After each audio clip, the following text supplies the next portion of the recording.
Coming up on OU Nightly, a judge orders a psychological evaluation for the suspect in the Stillwater homecoming tragedy. State agencies prepare for big budget cuts and happy endings for puppies in Norman. This is OU Nightly.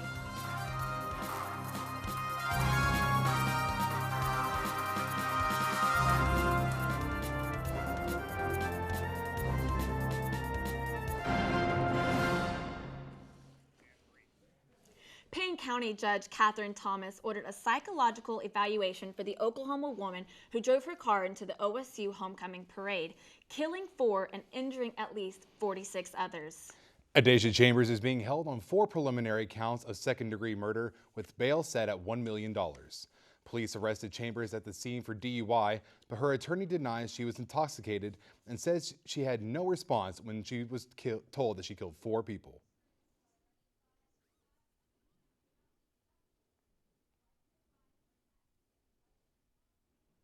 I was not satisfied with the response, which is, again, why her competency is of great concern for me right now. And police are still waiting on the drug test results to confirm whether or not drugs or alcohol were involved. A makeshift memorial is quickly growing after Saturday's tragedy at OSU in memory of the 4 killed. A couple, Marvin and Bonnie Stone, both 65 years of age, were both employed at the university. Marvin retired in 2006. 23-year-old Nikita Prabhakar, an international student, was getting her MBA at the University of Central Oklahoma. The youngest victim is 2-year-old Nash Lucas, who was watching the parade with his mother, who is a sophomore at OSU. And the OU choirs paid their respects to the Cowboy Nation today by performing OSU's alma mater. President Boren also released a statement from the OU family, sending sympathy and prayers to those affected by the tragedy in Stillwater.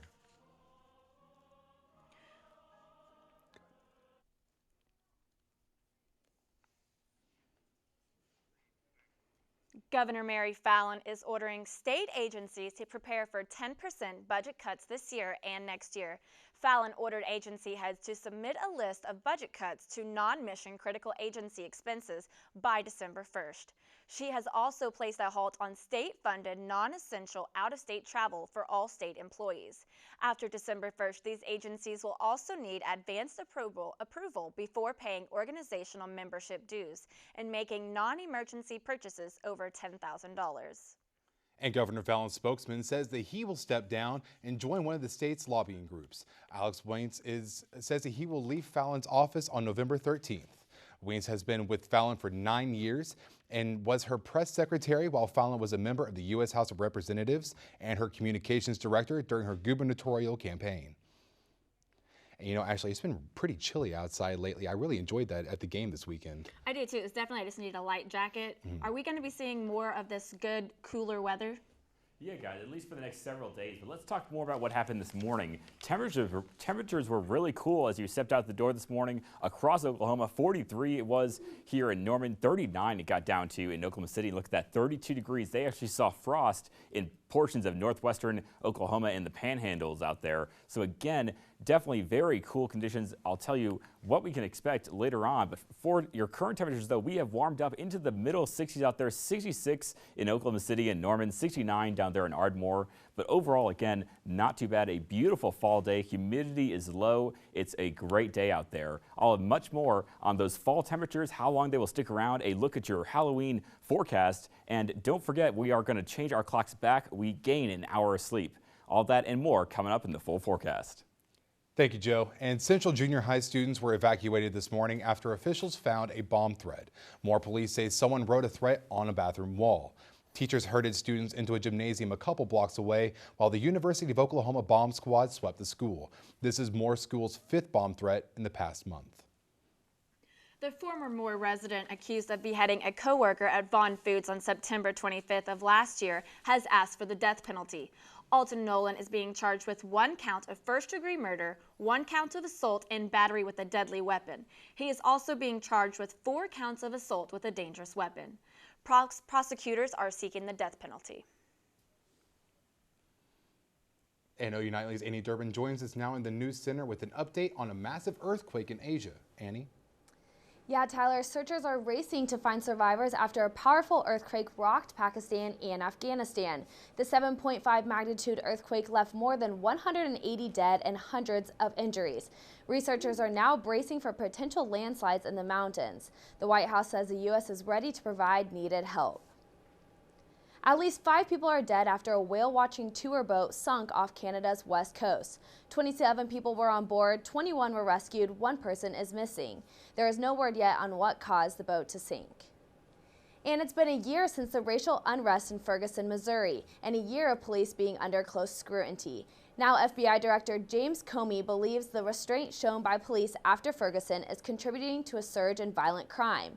Violent crime has spiked in cities such as Cleveland, Dallas, and Tampa, but other cities such as New York have not seen a rise in the crime. That's what's happening around the world. Now back to the OU Nightly News Desk. Thank you, Annie. And coming up on OU Nightly, how the water quality of an Oklahoma river is changing. Plus, an OU dean has new ideas for the energy.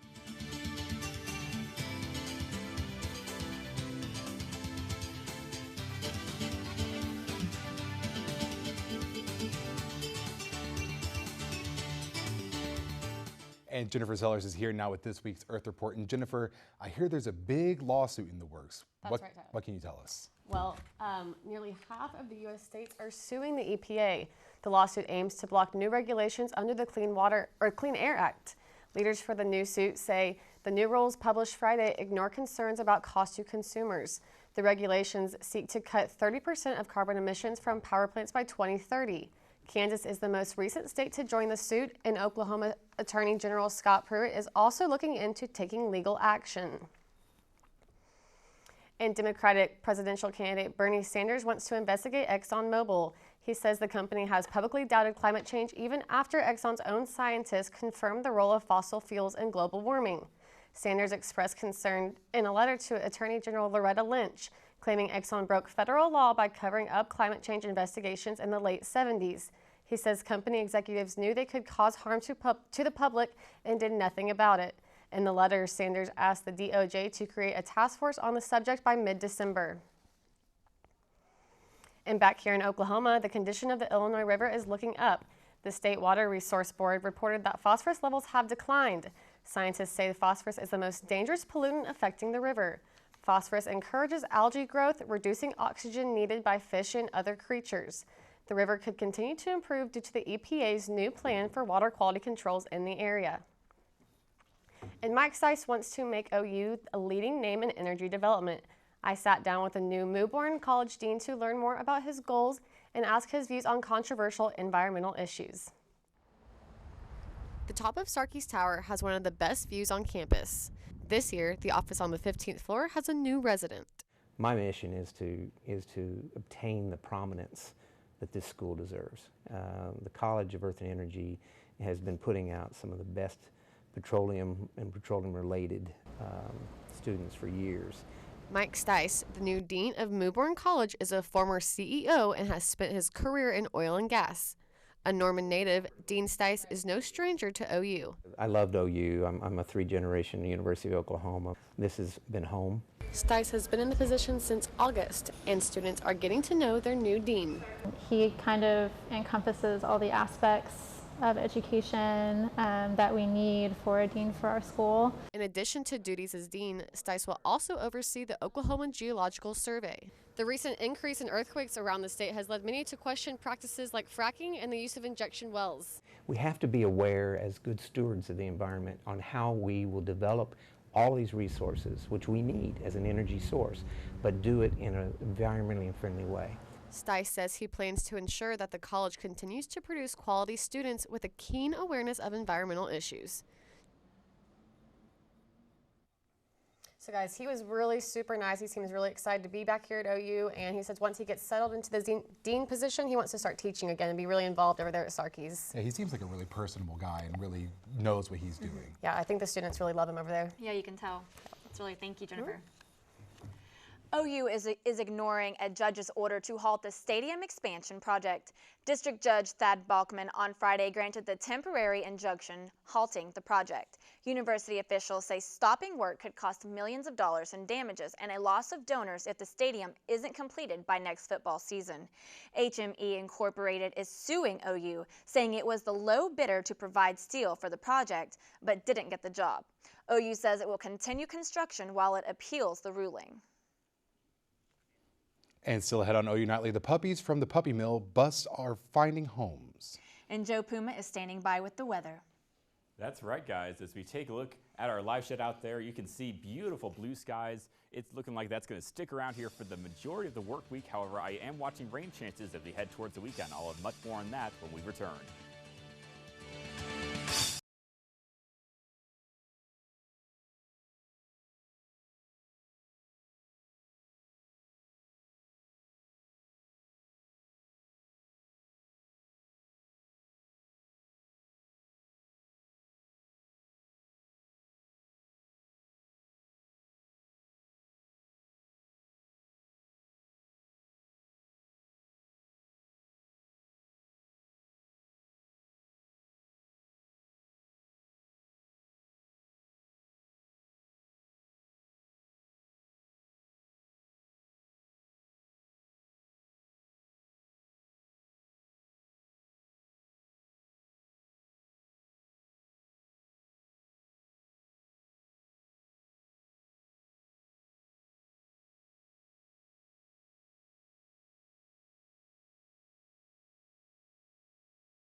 Welcome back to OU Nightly. As we take another look at this live shot from the Gaylord Family Oklahoma Memorial Stadium, we can see beautiful blue skies out there, and that's going to stick with us for at least for the next several days. However, I am watching rain chances. Here's what we have going on out there right now. We have this overall looking like a calm weather story out there. There's a low pressure center off to our north, but that really shouldn't impact us. Similar to for tomorrow, we see there's this low pressure center, but this is going to cause some issues as we head into tomorrow evening and into Wednesday time frame, as we're going to have a cool front move through here. Not going to produce any rain for your Wednesday time frame, but it is going to cool things down just a little bit back into the 60s. But the big day we're really watching here is going to be this Thursday night into Friday time frame. This is Thursday at 10 p.m. We can see here's this low pressure center, a warm front extending down to the southeast here. This is going to move through here before this cold front moves through here later on, which is going to give us that rain potential for your Friday, Saturday, and Sunday time frame. So unfortunately, Halloween weekend does not look like a nice one out there. Now for this evening, though, we're going to see the overnight lows in the 50s and 40s, 44 out there in Woodward and Elk City, 47 in Lawton, and 52 degrees right there in Ardmore. So overall, again, another nice, brisk fall night across Oklahoma. Definitely a great time to be outside if you're enjoying this cool weather. Now, for your highs tomorrow, we're going to see temperatures in the 70s, 72 degrees in Oklahoma City, 72 in Norman, and 75 right there in Lawton. So again, a nice day out there, a great fall day. Humidity is low, so it's really going to start feeling like fall. You can definitely see the leaves starting to change out there across Norman and Oklahoma. Now for your 7-day forecast though, that's when we're looking at temperatures in the 70s for your Tuesday, 69 on Wednesday. But as we head towards your Thursday timeframe, we see those cloud cover increasing as that front starts to move through here Thursday night into Friday, increasing our rain chances to 50% right there. But look at that Saturday, Halloween, we're looking at 60% chance of showers and thunderstorms. And don't forget, on Saturday night into Sunday, we do fall back, so be sure to change your clocks back an hour and stay with us here on OU Nightly at the 4:30 time frame next week.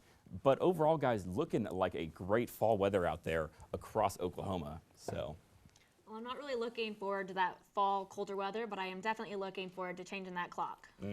Extra hour sleep's going to be great. Yeah, I am looking forward to the cold weather because, I'm not exactly a small guy, but I love the colder weather out there. It makes me feel more at home. Welcome back. Texas Tech came into Norman seeing a familiar face in Baker Mayfield as the OU quarterback took on his former team. Even though Mayfield says it was just another game. We'll start in the third quarter with the Sooners up by 11. Mayfield finds Mark Andrews for the 13-yard score, putting the Sooners up 35-17. And then Mayfield on third down puts the throw right on the money, the receiver Deron Neal, for the game-clinching touchdown pass. Mayfield 212 yards passing and 2 touchdown passes as the Sooners win 63-27. I mean, you can't. That's how you get beat if you overlook somebody. That's why you got to take it 1 week at a time. Texas Tech went in there a couple weeks ago, and I'm sure they went in there with the mindset kind of similar to that. They overlooked them, and they had a close one. Came down to the wire, so we got to go in and take it 1 week at a time. And this is a Big 12 game, and each Big 12 games are another step closer to our goal. It was the running game that came alive in this one as the Sooners rushed for a season-high 405 yards. Big 12 Offensive Player of the Week, Samaje Perine, rushed for over 200 yards and 4 touchdowns. Once he got going, there was no stopping him. And freshman running back Joe Mixon had his best game of the season, rushing for over 150 yards and 2 touchdowns, showing off his impressive speed and agility. It felt good, our line did a fantastic job at opening up holes for us, and me and Joe, we just had to, run straight forward and, make a cut here and there, but for the most part, the holes were right where, they said they were going to be, and, we just did a great job at hitting them. And bad news for the Baylor Bears as starting quarterback Seth Russell left the game against Iowa State on Saturday with a fractured bone in his neck. The team confirmed today that Russell will miss the remainder of the season. The junior put up big numbers for the nation's #1 offense with a nation-leading 29 touchdown passes. It's now up to true freshman QB Jarrett Stidham. The Sooners play the Bears in Waco on November 14th. And after losing 3 straight games, the Cowboys made a change at quarterback with Matt Castle taking over for the struggling Brandon Whedon. Not a good start as Castle throws it right to Dominique Rodgers-Cromartie for the 58-yard pick 6. It got better, though. Cowboys trying to tie the game late in the 4th. Castle finds Devin Street for the 25-yard touchdown toss. Then, on the ensuing kickoff, former Cowboy Dwayne Harris takes the kick 100 yards for the win, and the Giants take this one 27-20. And members of the OKC Thunder got an early start to Halloween this weekend. Russell Westbrook grew out his stash to go as teammate Steven Adams, while Adams went as the Joker. And tonight is the Halloween edition of Sooner Sports Pad. Let's check in with Haley in Studio D. Or is it Sandy? Sandy, it is, Hunter. We will be having a terrific time tonight with plenty of treats for you. Mason Prince goes one-on-one with Big 12 Player of the Week, Samaje Perine. We also have a feature story on soccer star transfer Liz Keister, and Kaylin Williams will drop by the studio and will play dynamic duo with her teammate, Lanessa. And guys, it might not be all treats. We could have some tricks in store for you too. It's a great deal tonight on Sooner Sports Pad. You got it all. You got the Halloween and the sports, right? The costumes. I love the costumes, so I definitely watch it for the costumes. Yeah, I saw Mason earlier. He was looking pretty greased up as well. Thank you so much, Hunter. Still ahead on OU Nightly, local shelter animals are finding a home.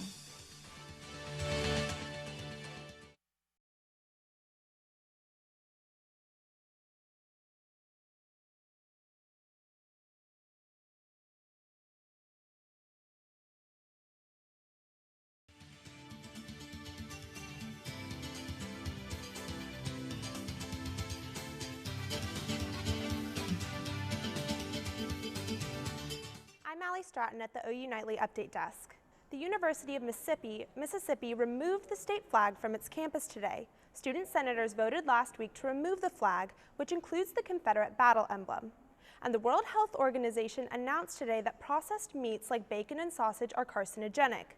These meats are now in the same category as cigarettes and alcohol for causing cancer. But experts say that does not mean they are equally dangerous. That's it for now. Back to you in the studio. Thank you, Allie. And the animals rescued from a Norman puppy mill have found new homes. OU Nightly's Amy Schneebeck joins us shows us a happy ending to a story that didn't start that way. There were 65 dogs rescued from the puppy mill, and most were up for adoption. People registered online to even be considered in becoming a pet owner. 0, 1, 0. People received a raffle ticket upon their arrival and waited to hear their number called in hopes of taking home a furry new friend. The Lindenbaums were lucky. Oh, it's called Spitman, but we're probably going to change it. I have enough. Their number was called, and they got to take home their top pick. One OU student waited all morning to hear her number called. Yeah, she was one of like 5 or 6 that were left. And then there was one. All of the numbers had been called, and no one came. But one dog still remained.